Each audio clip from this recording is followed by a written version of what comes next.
After dominating the second half of the 2012 election cycle, Benghazi is once again back in the news.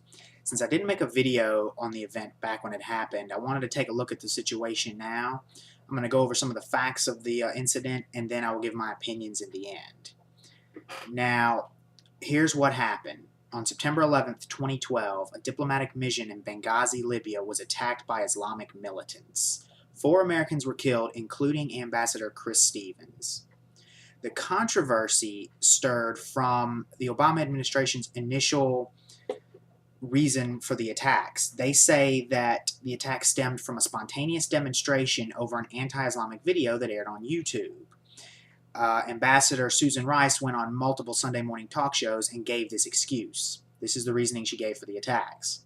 We later learned that this was not the case and that the attacks were perpetrated by an Islamic terrorist group known as Ansar al-Sharia.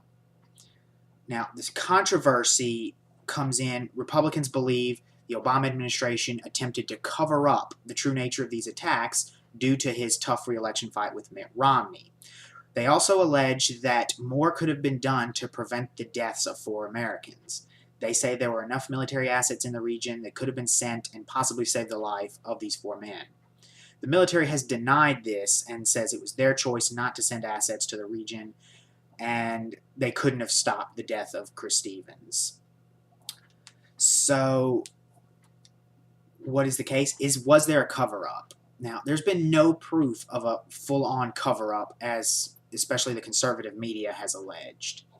What we do know, and there was a story on ABC News today, is that the State Department did request certain portions of a CIA memo be taken out and not revealed to the press.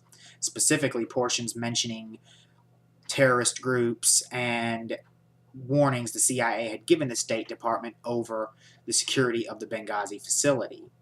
Is this a cover-up, though? Not necessarily, because we did learn all these details within days and weeks after the attacks.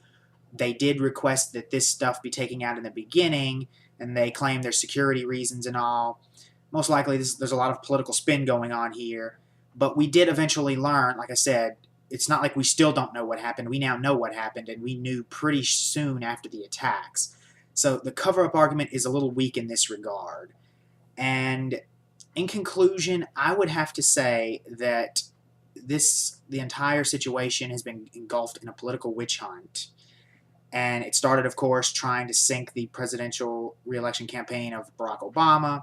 And now the Republicans are taking aim at Hillary Clinton. What should be going on in these hearings is a look into the State Department and why our security was so lax at these facilities, especially if the CIA was giving warnings.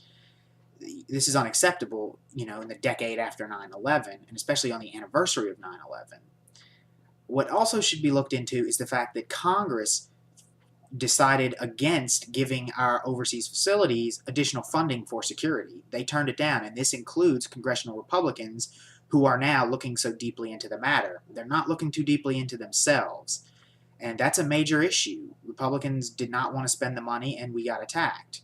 The State Department didn't add, even if they didn't get all the money they wanted, they had security there, and a better job should have been done. Unfortunately, politics, as usual, is just ruining the situation, ruining our investigation into the matter, and it has become nothing but a political witch hunt. But that's my opinion on the story. Let me know what you think. Leave a comment or a video response, and if you like these videos, please subscribe.